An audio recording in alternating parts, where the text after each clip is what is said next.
Hello there, and you're very welcome to our video. I'm Michael. Hi, I'm Damien Considine. Welcome to our group project. Hi, I'm Dave Broderick. The purpose of the group assignment was to use appropriate analytical frameworks to analyse a case study based around the subject matter of fashion chain Zara. Based on these findings, this assignment identifies a mission-critical relationship for the organisation, that is, a relationship that is critical for an organisation's survival. Using the case study as a basis, the group has identified Zara's relationship with their customer as their mission-critical relationship. The group has conducted a review outlining the importance of the customer to the company and will discuss the importance of social media as an avenue of relationship marketing. The final part of the assignment was to form a relationship management plan for Zara based on that case study and the group's findings. This will encompass relationship goals. In order to give an accurate plan for these critical relationships, the group has focused on the current climate and the global COVID-19 pandemic. When analysing the Zara case study, it is necessary to identify the most important facts surrounding the case, while also identifying the key achievements and issues present for Zara. The group decided the best model in which to analyse the case study was the 3 C's model. It serves as an analytical framework specifically dealing with the company, competitors, and customers.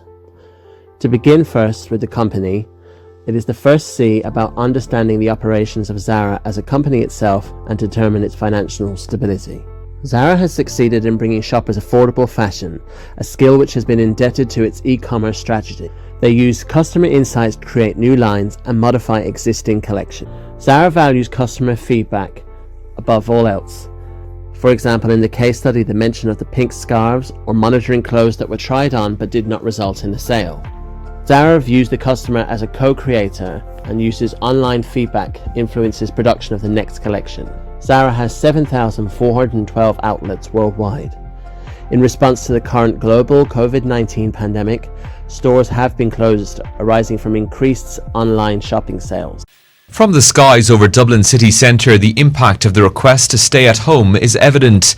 Empty streets, which under normal circumstances would be bustling with traffic. Footpaths and pedestrianised shopping streets, usually a hive of activity, deserted. Zara is a forward-thinking company. Through the creation of their apparel using modern technology and machinery, Zara focuses on freshly baked clothes, using low quantities to bring more styles to the consumer on shorter lead time. Zara promotes good value chain methods in a bid to increase optimum efficiency. The slumps in sales arising to the pandemic switched Zara's direction. They adapted to the demand and reduced their stock in trade by 19%. Zara's core competencies include their willingness to utilize their outlets and encourage decision-making and control with their staff. They have smart product differentiation and allow for global design releases and synchronicity so that the experience a customer has in Spain might be the same as one they have in Japan or even Ireland. These strengths foster good relationship management and value for the customers. The case study notes that their biggest market is young women. It can be observed that there needs to be focus on men and women who have been marketed out of their ideal demographic. These women may have entered a different age bracket, and there is scope to work on this customer retention. The second C in the 3 C's model deals with competition. Zara identifies that their main competitor is H&M. Like Zara, they are known for their fast fashion and quick turnover of product. However, Zara has a higher market share and distribution than H&M. H&M equally has strong marketing tools at their disposal and often collaborates with celebrities including Lana Del Rey and David Beckham, and high-end fashion labels such as Moschino, Balmain and Karl Lagerfeld. These collaborations help to produce cost-effective and desirable products. In turn, Zara has not linked in with celebrity endorsements, choosing to stick with their niche catwalk to high street trends. Zara avoided fragmentation by showcasing reliability and endurance. They're willing to adapt and change, and they do not need to work with existing household names and brands. Zara combines the use of omni-channel marketing with an integrated stock management system. This includes an email system providing regular updates, large standout photos on their website, and app development which brings Zara beyond its bricks and mortar stores. Since Zara launched its online store in 2014, its operations have spread to as many as 66 countries. As mobile commerce will soon overtake desktop-based e-commerce, forcing Zara to get ahead of its competitors with online shopping, There will be further explanation and suggestions made in the relationship management plan to benefit the customers. The third and final C of the 3 C's model deals with customers. Traditionally, this final C can be overlooked by other businesses. However, Zara sees their customer as fundamental, and they know their customers and clients inside out. The customer is at the heart of Zara's business model. As the case study notes, customer insights are the holy grail of modern business, and the more companies know, the better they can innovate and compete. There are challenges that could occur, including having the right products at the right time and not incurring overkill or overstock. Zara is savvy and efficient in data collection. They use RFID, or radio frequency identification technology, to monitor what parts of the store are most in demand, and by using conversation at the checkout. As a result, Zara has a strong customer mix. They embrace multiple demographics, including men, women and children, business attire, occasional wear, and some home goods as well. Their core demographic is young women. These are people who have higher demand for new garments and would be equally tech savvy as they are likely to shop in store. During training and recruitment, more than 80% of the company training budget is used to emphasize the importance of customer service. They have implemented digital change also, having introduced the Fit Analytics sizing platform, which allows customers to input their weight and height to determine their size. This is considered advantageous to the customer, but there can be many customers who are unwilling to provide such personal information. Zara do not need to collaborate with celebrities or designers. Their customer is their brand, and they do everything they can to provide a comfortable and timely experience. One of the key drivers for customers is price.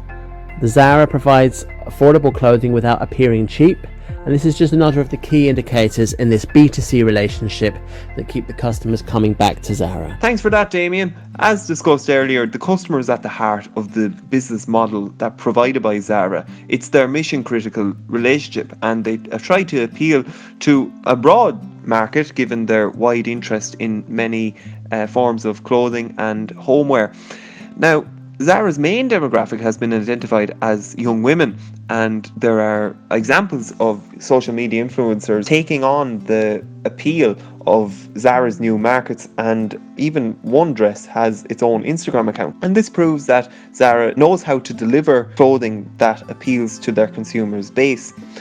Now, regardless of gender, there is a growing surge in online activity and sales and social media. So it's no surprise really then that the rise in the use of social media and technology, whether it be AR or AI, gives Zara the opportunity to appeal to a wider market in new ways. And this comes through our relationship management plan, where augmented reality apps could result in people trying on clothes instead of going into the store, and this reflects the difficulties arising from the COVID-19 pandemic.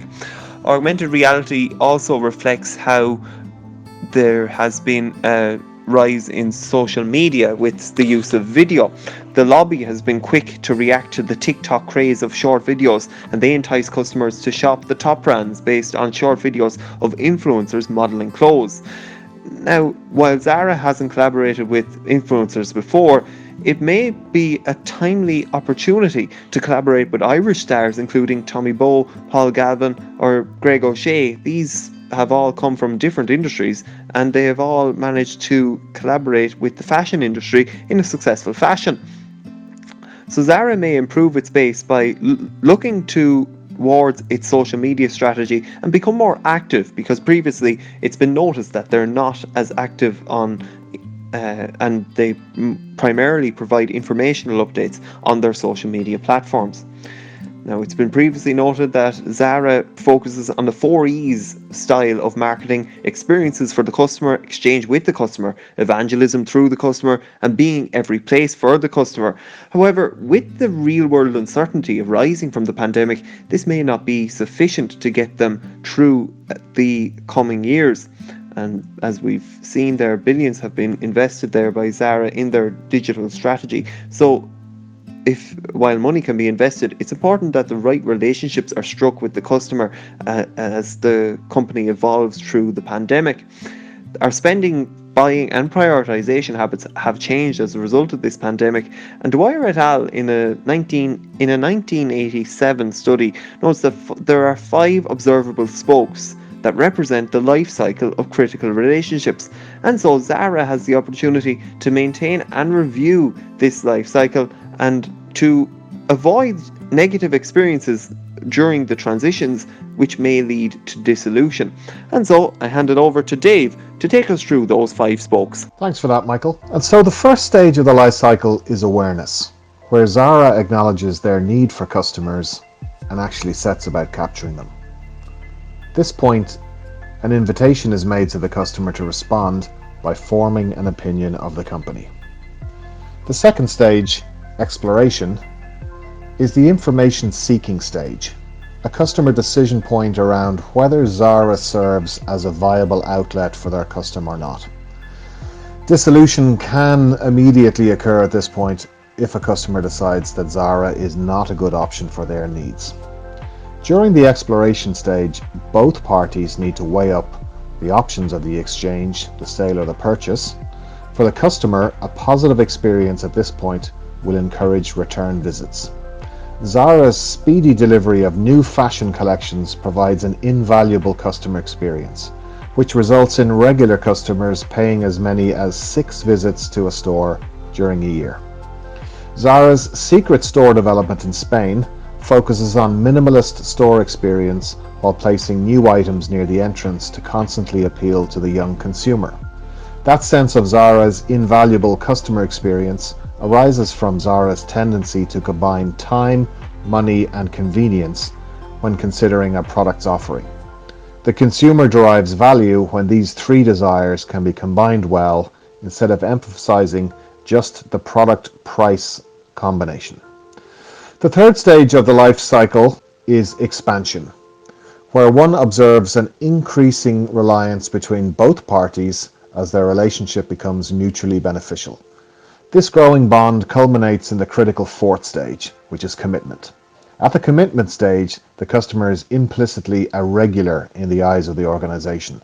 So long as Zara continues to provide timely and quality goods, so too will the customer keep returning.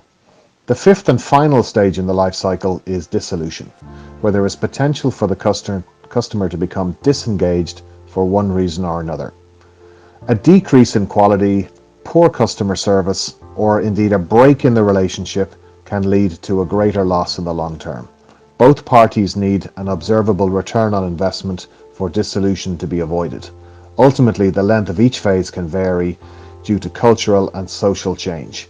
When monitoring the relationship life cycle, the ball is very much in the customer's court. So in summary, in our opinion, Zara is allowing dissolution to occur by somewhat neglecting male customers, turning its back on women who mature out of younger demographics, and by not embracing new technology and providing new and highly personable online facilities.